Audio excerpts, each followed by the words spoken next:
Hello, my name is Felipa, and this is day 54 of my year-long reading plan to get through this Bible. So I have officially started the first book of Samuel, and my apologies, day 55, not 54.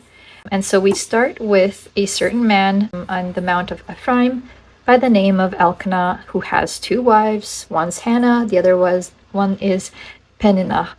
And Peninnah had children, but Hannah was barren. And basically, long story short, Hannah prays for a child, and she says, "Give me a child, I will make sure that this child is given to the Lord of all days of his life, and no razor shall come upon his head."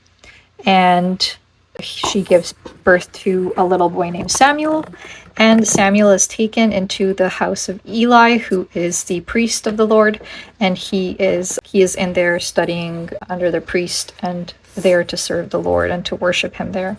And we continue on where essentially Eli's sons are committing sins. God is very angry.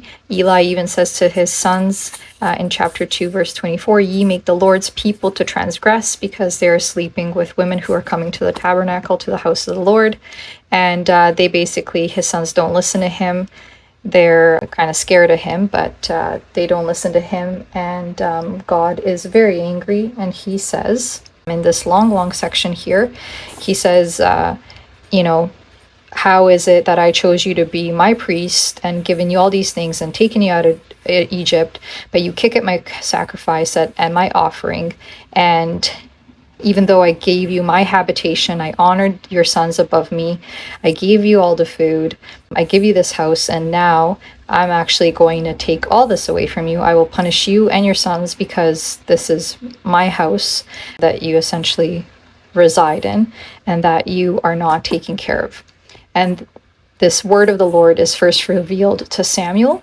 And so this little child, he is ministered unto the Lord, and he, during the nighttime, while he's sleeping, the Lord's voice comes to him and says, "Samuel, here I am." And Samuel, of course, being a child, thinks that it's Eli, the priest, calling him. So he keeps running to Eli and saying, "Here I am."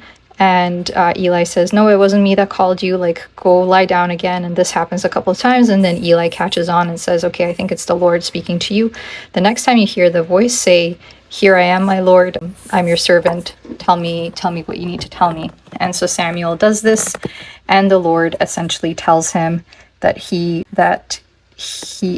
Eli is not in his favor anymore, and that he will perform against Eli all the things which he has spoken of concerning his house, and then he will make an end because of the iniquities which he knows, because his sons made themselves vile, and he restrained them not.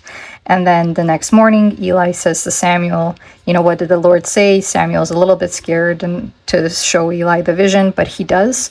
And Eli basically says, "Okay, it is the Lord, so he'll do whatever he sees fit."